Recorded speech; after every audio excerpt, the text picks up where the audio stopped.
Looking for a fast-charging, ultra-responsive stylus for your iPad? Meet the 2X Fast Charge Active Stylus Pen, designed for 2018 to 2025 Apple iPads. Take your creativity and productivity to the next level. Click the link in the video description to shop now on Amazon. Welcome to TV Fam Central, where we dive into the latest celebrity news and scandals. I'm your host, Name, and today we're talking about the highly publicized trial of Sean P. Diddy Combs.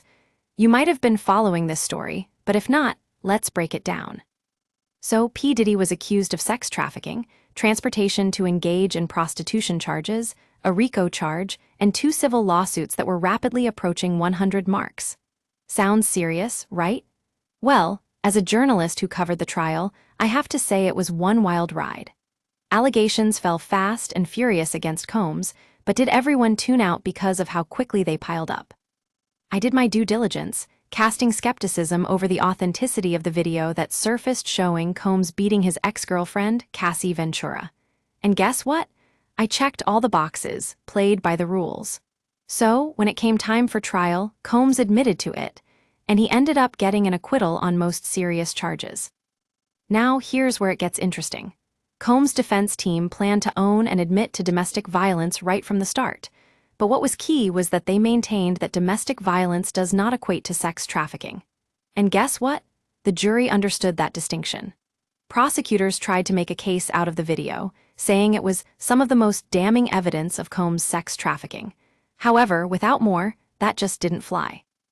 It all came down to one thing: the high burden of proof needed to prove these allegations beyond reasonable doubt. The defense raised enough doubts, and in the end, Combs walked away with an acquittal. It was a tough pill for me to swallow as someone who's been victimized by gender-based violence. I know firsthand how hard it can be not to believe victims. There are 2 sides here. On one hand, there's me, a journalist trying to remain impartial and objective.